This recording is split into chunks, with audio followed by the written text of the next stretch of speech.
بارزانی و بزوتنەوەی ڕزگاری خوازی کورد. نووسینی مەسعود بارزانی. بەرگی یەکەم 1931 بۆ 1958. یەکەم ڕاپەڕینی بارزان 1931 بۆ 1932. کتێبی سێیەم 1945 بۆ 1958. شۆڕشی بارزان 1945 بۆ 1958. بەشی دوازدەم لە یەکێتی سۆڤیەتدا. پاش پەڕینەوە لە ڕووباری ئاراز و چوونە ناو خاکی سۆڤیەت، بارزانی بردرایە شوێنێک لە شاری نەخچەوان لە کۆماری ئەرمەنستاندا. ئەوانی تریش لە مۆڵگێکی سەر ئاوەڵای ساکە دەشدا دانران کە تەلی دڕکاویان بە دەور داهاتە بوو، سەرباز پاسەوانی لێ دەکردن. نەیان دەهێش لە سنووری مۆڵگا دوور بکەونەوە. ڕۆژانە 1.5 کیلۆ نان و 10 فرێک شۆربەیان دەدانێ. بێکەم و زیاد وەکو دیلی شەڕ لەگەڵیاندا دەبزوتنەوە و یەکەش بە وردی لێیان دەکۆڵینەوە. بریندارەکانیان گوازرانەوە بۆ نەخۆشخانە. بارزانیەکانی ناو ئەو مۆڵگەیە لە هەواڵی بارزانی بێئاگا بوون هەتا 3 مانگی تەمووس کە ئەفسەرێکی ڕووس هات و میرحاجی لەگەڵ خۆی دابرد و ئێوارش هێنایەوە. ئەم هێنان و بردنا 3 ڕۆژی خایەند. ڕۆژانی یەکەم و دووەم میرحاج خەمبار دیار بوو، قسەی نەدەکرد. بەڵام ڕۆژی سێیەم کرایەوە و بە شادی بۆ برادەرەکانی خۆی گێڕایەوە کە ئەم 3 ڕۆژە بردویانە بۆ ئەو شوێنەی بارزانی لێ و زۆر ناساخ بوو. و ئەم ڕۆژ باش بوو و گوتوێتی بەم نێزیکانە سەر لە مۆڵگەیە دەدات. بارزانی ڕۆژی 12/1947 لەگەڵ هەندێک لە کاربەدەستانی سۆڤیەتدا سەری لە مۆڵگەکەیاندا و چاویان بەو بارەکە ساسیە کەوت کە بارزانیەکان تیدا. کاربەدەستان فەرمانیاندا تەلبەندیان لە دەور لابدەن و خواردنیان باشتر بکرێ و پێداویستیەکانیان بۆ دابین بکرێ. گواستنەوە بۆ ئازەربایجان. بارزانیەکان نێزیکەی 40 ڕۆژ لەو مۆڵگەیەدا مانەوە.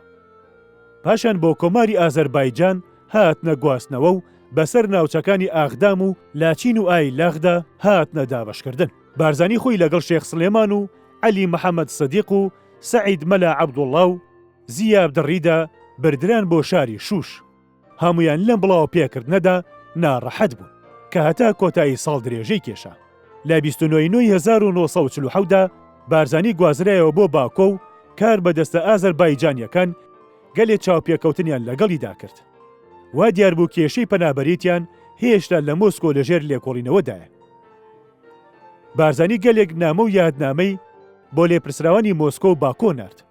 لەوانە ستالین و باقرۆف بڕوانە بەڵگەی ژمارە 2. لەو نامانەدا هۆی هاتنی خۆی و هاوڕێکانی بۆ یەکێتی سۆڤیەت ڕوون کردوێتەوە و تێبینی و داخوازیەکانی خۆی پیشاندان. دیمانی بارزانی و باقرۆف. بۆ یەکەم جار لە کۆتایی مانگی تشرینی 2دا باقرۆف بارزانی بان کرد و پاشتری چەند جارێک ئەم چاوپێکەوتنانی تازە کردەوە. بارزانی لە مەڕئەم یەکتر بینینە وا دەنووسێ. کاتێ باقرۆف پێشوازی لێکردم پێم گوت ئێمە گەلێکی زوڵم لێکراوین و زوڵمەکەشمان هیچ سنووری بۆ نییە. هیوامان هاتوۆتە سەر گەلانی سۆڤیەت.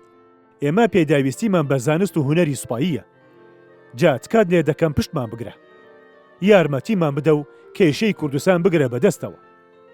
من ئەم تکایان بە ناوی گەلی کوردەوە بە ئێوە ڕادەگەیەنم و هیوادارم ئێوەش بیگەێنە سەرکردایەتی بەرزی سۆڤیەت لە مۆسکۆ. بارزانیەکان کاتێ زانیان بارزانی لە باکۆیە کە لە مانگی دەدا کاربەدەستان هێشتیان میرحاج و سولەیمان بەک بچن چاویان پێی بکەوێ. وا دیارە مانگی تشرینی 2 لە مۆسکۆوە فەرمان بۆ باکۆ هاتبوو کە زۆر بایەغ بدەن بە بارزانیەکان و هەڵسوکەوتی تێکۆشەرانیان لەگەڵ دابێنەکردن. هەروەها دەرفەتی مەشقکردن و خوێندن و فێربوونیان بۆ بێتە ڕەخساندن و هەمووان لە یەک جێگەدا کۆبکرێنەوە. حکوومەتی ئازەربایجانیش ئەم فەرمانەی بەجێگەیاند و داوای لە بارزانی کرد شێخ سولەیمان لەگەڵ ئەسەدۆفدا کە یەکێک بوو لە لێپرسراوانی ئازەربایجان ڕۆژی 2/12/1947 بچن سەر لە بارزانیەکان بدەن و پێشیان بڵێن خۆیان ساز بکەن بۆ باکۆ بێنە گواستنەوە. بارزانیەکان لە باکۆدا ڕۆژی 9/12/1947 بارزانی سەری لەو مۆڵگەیەدا کە لە باکۆ بۆ بارزانیەکان دامەزرا بوو. 12/12/1947 تەواوی بارزانیەکان هێندرانە باکۆ بۆ ناو ئەو مۆڵگەیەی کە زۆر پۆشتە و پەرداخ و ڕێکخراو بوو.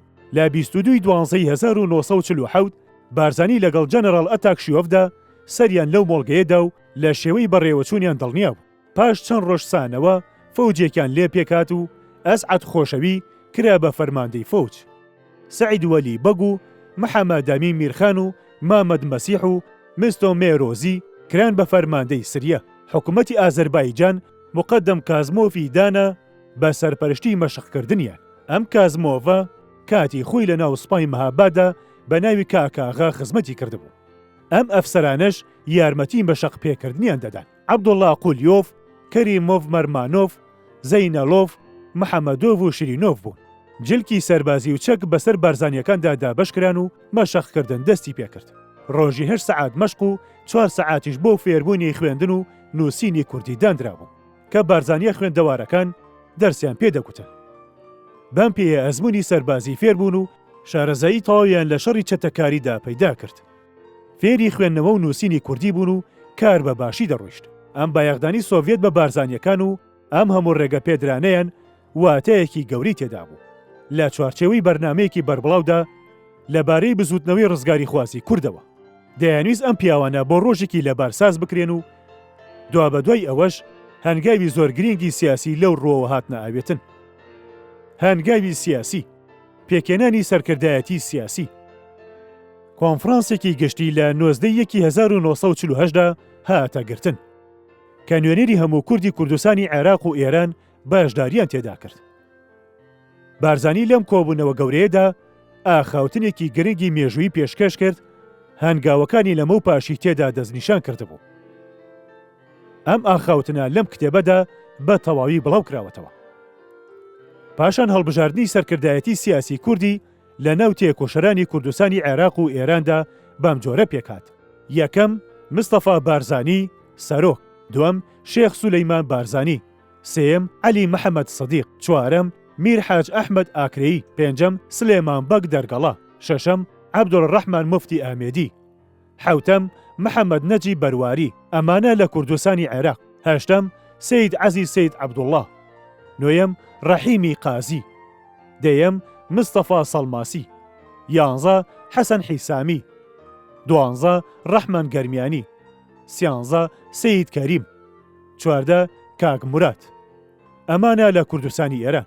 بڕیاریش درا بەرنمەیەکی ڕۆژانە لە ڕادیۆی باکۆدا بۆ وەشاندن بە زمانی کوردی بێتە تەرخانکردن و ڕۆژنامەیەکی کوردیش بێتە بڵاوەکردن.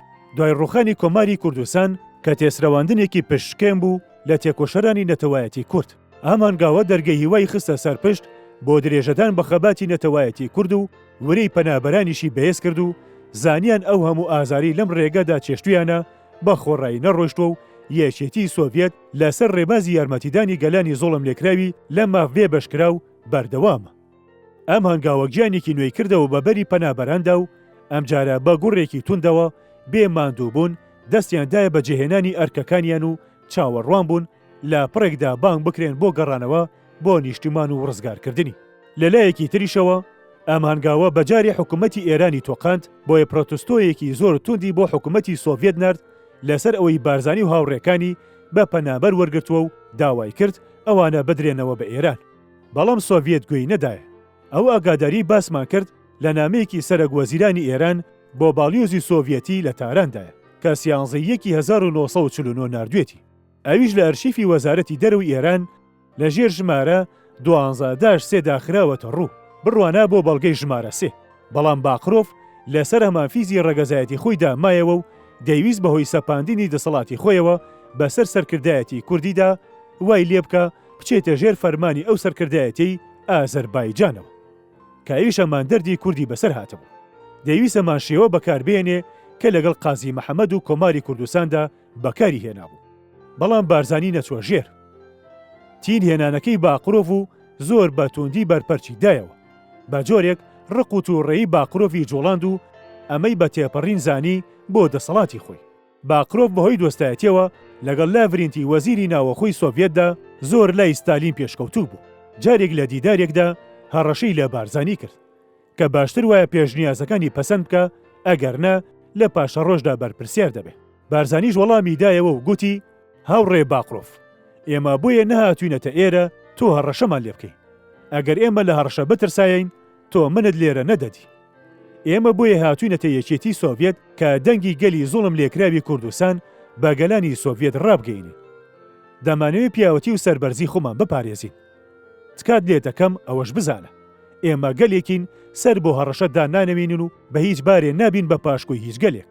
با دۆست و براشمان هەبێ وەکو گەلی ئازەربایجان، بەڵام هیچی لە ئێمە زیاتر نەبێ. ئێمە گەلێکی سربەخۆین و پارچێک لە ئازەربایجانین و ناشمانەوەی کەسایەتی گەلەکەمان بێتە پێشێلکردن.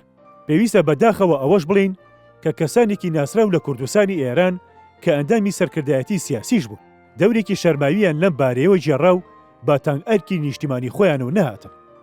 بوون بە داردەستی باقرۆڤ و دەستگانی هێنیەکەی تا بە ئارەزوی خۆی بیان جوڵێنێ و بیان کاتە ئامێری لێکدابڕین و ناتەبایی. ئەم چاوپێکەوتنی بارزانی و باقرۆڤ و ئەو دەمەقاڵەیە توندەی لە نێوانیاندا ڕوویدا بۆ هۆی چەوسانەوە و کوێرەوەریەکی زۆر بۆ بارزانی و هاوڕێکانی و کۆتایی هاتنی ئەو سەرکردایەتی سیاسی پێکاتبوو. چونکە پاش ئەوەی ئەو هەلپەرستانە ملکەچی تەواوی خۆیان بۆ ئازەربایجانیەکان و گوێ لە مستی کوێرانەیان بۆ باقرۆڤ دەربڕی لە سەرکردایەتی سیاسیش کشانەوە.